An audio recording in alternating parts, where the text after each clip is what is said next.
हाय।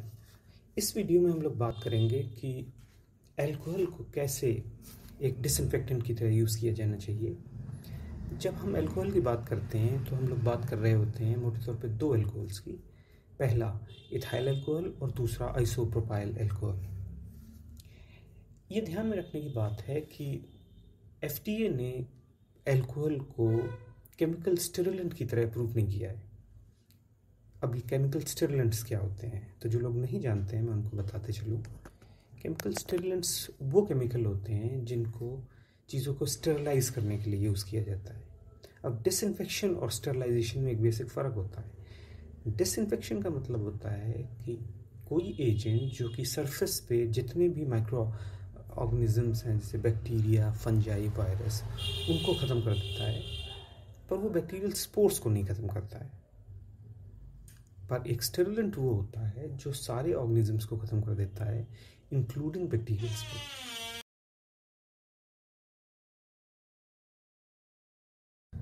अगला जो important point है जो कि अल्कोहल को डिसइंफेक्टेंट की तरह यूज़ करते समय हमें ध्यान में रखना चाहिए, वो ये है कि वो काम कैसे करता है। अल्कोहल जो कि 60 से 90% कंसनट्रेशन में दो बैक्टीरिया में जो प्रोटीन्स होते हैं उनको डीनेचर करता है, और डीनेचरेशन के कारण बैक्टीरिया की डेथ हो जाती है। तो जो बैक्टीरियासिडल एक्शन होता है वो प्रोटीन डीजेनरेशन के कारण होता है।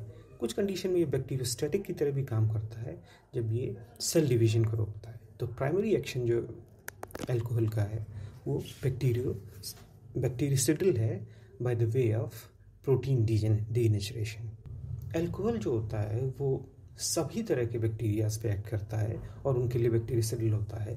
और स्टडीज़ में देखा गया है कि ये पहले 10 सेकंड के अंदर ही जितने भी बैक्टीरिया होते हैं उनको मार देता है। तो ये एक बहुत ही फास्ट एक्टिंग या क्विक एक्टिंग डिसइंफेक्टेंट है। जो इथाइल अल्कोहल होता है वो 60 से 80% की कंसनट्रेशन में एक पोटेंट वायरसिडल एजेंट भी होता है, मतलब वो वायरसेस के अगेंस्ट भी काम करता है। वो ऑलमोस्ट सारे वायरसेस के काम करता है, जैसे adenovirus, enterovirus, rhinovirus, rotavirus जो कि डायरिया करता है। जो ये वायरसेस होते हैं जो यूजुअली कॉमन इन्फेक्शन हॉस्पिटल के थ्रू फैलते हैं, जैसे hepatitis B virus, herpes virus, HIV virus, इनके अगेंस्ट भी जो अल्कोहल होता है वो बहुत ही इफेक्टिव डिसइंफेक्टेंट होता है। 20% इथाइल अल्कोहल बहुत ही इफेक्टिव डिसइंफेक्टेंट होता है उन सभी फंगल एजेंट्स के जो डिजीज़ करते हैं, जैसे कि क्रिप्टोकोकस, ब्लास्टोमाइसिस, हिस्टोप्लाज्मा। इसी के साथ ही आइसोप्रोपाइल अल्कोहल 20% बहुत इफेक्टिव डिसइंफेक्टेंट होता है एकेंथीमीबा इन्फेक्शंस के लिए, जैसे एकेंथीमीबिक इन्फेक्शंस होते हैं।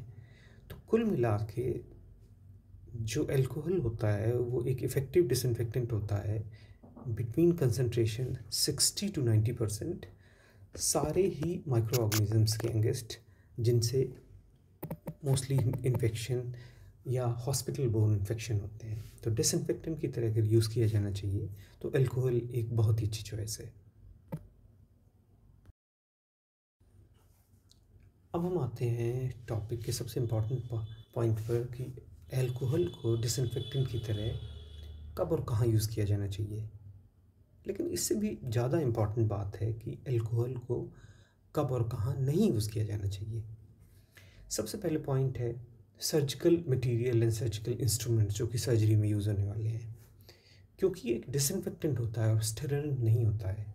और ये बात अच्छे से ध्यान में रखने वाली है कि डिसइंफेक्शन के बावजूद भी बैक्टीरियल स्पोर्स छूट जाएंगे, तो वो मटेरियल या वो सर्जिकल इंस्ट्रूमेंट्स जो कि एक्चुअल सर्जरी में यूज़ होने हैं उनको डिसइंफेक्ट करके सर्जरी नहीं करी जानी चाहिए, वो हमेशा स्टरलाइज ही किए जाने चाहिए। इस तरह की डॉक्यूमेंटेड स्टडीज़ हैं जिसमें ये देखा गया है कि अल्कोहल से डिसइंफेक्ट करने के बाद सर्जिकल इंस्ट्रूमेंट सर्जरी में यूज़ हुए और पेशेंट में क्लोस्ट्रीडियम इन्फेक्शन हो गया जिससे उसकी डेथ हो गई। तो फर्स्ट सबसे इम्पॉर्टेंट बात जो ध्यान में रखने वाली है कि अल्कोहल से डिसइंफेक्ट करके सर्जरी के समय जो इंस्ट्रूमेंट होते हैं वो यूज़ नहीं किए जाने चाहिए। सर्जरी के इंस्ट्रूमेंट हमेशा ही स्टरलाइज करके यूज़ किए जाने चाहिए।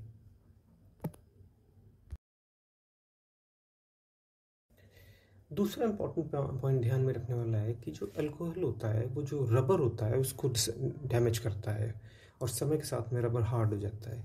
तो वो इंस्ट्रूमेंट्स जैसे ऑफ्थेल्मोस्कोप, एंडोस्कोप्स, जिसमें कि रबर के ऊपर ऑप्टिकल लेंसेज माउंट होते हैं, उनमें अल्कोहल के यूज़ से बचना चाहिए, क्योंकि समय के साथ में वो रबर ख़राब हो जाएगा और जो लेंस हैं वो अपनी जगह से हिल जाएंगे या उनके फंक्शन में कुछ गड़बड़ी हो जाएगी। तीसरा जो पॉइंट ध्यान में रखने वाला है कि कुछ ऑप्टिकल इंस्ट्रूमेंट जैसे प्रिज्म के लेंस जो कि एक्रेलिक मटेरियल के बने होते हैं, उनमें देखा गया है कि अल्कोहल के यूज़ से जो सरफेस होती है वो रफ़ हो जाती है। तो जब टोनोमेट्री करते वक्त वो कॉर्निया के कांटेक्ट में आती हैं तो दे कॉजेज़ वो कॉर्नियल सरफेस को डैमेज करती है। तो हमें ध्यान में रखना है कि हम जो टोनोमीटर का प्रिज्म होता है उसको अल्कोहल से डिसइंफेक्ट ना करें। हम आखिरी में उस विषय पर आते हैं कि अल्कोहल को किन चीज़ों के डिसइंफेक्शन में यूज़ किया जाना चाहिए या किया जाता है। तो सबसे पहले थर्मामीटर्स, दोनों तरह के thermometer, oral thermometer as well as rectal thermometer, दोनों को ही अल्कोहल से डिसइंफेक्ट किया जाता है। दूसरी इंपॉर्टेंट चीज़ है हॉस्पिटल के टेलीफोन, पेजर्स, ये चीज़ें अल्कोहल से डिसइंफेक्ट की जाती है। तीसरी इंपॉर्टेंट चीज़ है सिजर्स, जो हॉस्पिटल में यूजुअली यूज़ होती हैं, उनको आप अल्कोहल से डिसइंफेक्ट करते हैं।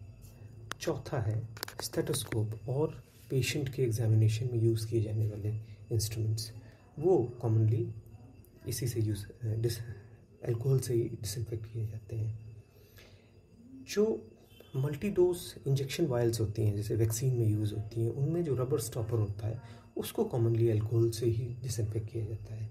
इसके अलावा जो हॉस्पिटल में इक्विपमेंट्स होते हैं उनकी जो बाहर की सरफेस होती है, जैसे बाहर outer surface of stethoscope, ventilator, manual ventilation bag, CRP के इंस्ट्रूमेंट्स, अल्ट्रासाउंड इंस्ट्रूमेंट्स, या जहाँ पे दवाएं रखी हैं, स्टोर करी जाती हैं, उन जगहों को अल्कोहल से डिसइंफेक्ट किया जाता है। कुछ केसेस इस तरह के भी रिपोर्टेड हैं जिसमें फाइबर ऑप्टिक एंडोस्कोप्स होते हैं, उनको डिसइंफेक्ट किया गया अल्कोहल से। उसमें फेलियर ऑफ कंप्लीट डिसइंफेक्शन के चांसेस रहते हैं, इन्फेक्शन पास हो सकता है, बिसाइड्स द रिस्क कि वो जो ऑप्टिकल सिस्टम है उसको ख़राब करे। तो फाइबर ऑप्टिक एंडोस्कोप्स के लिए डिसइंफेक्शन के लिए अल्कोहल एक बहुत अच्छी चॉइस नहीं है। Thank you.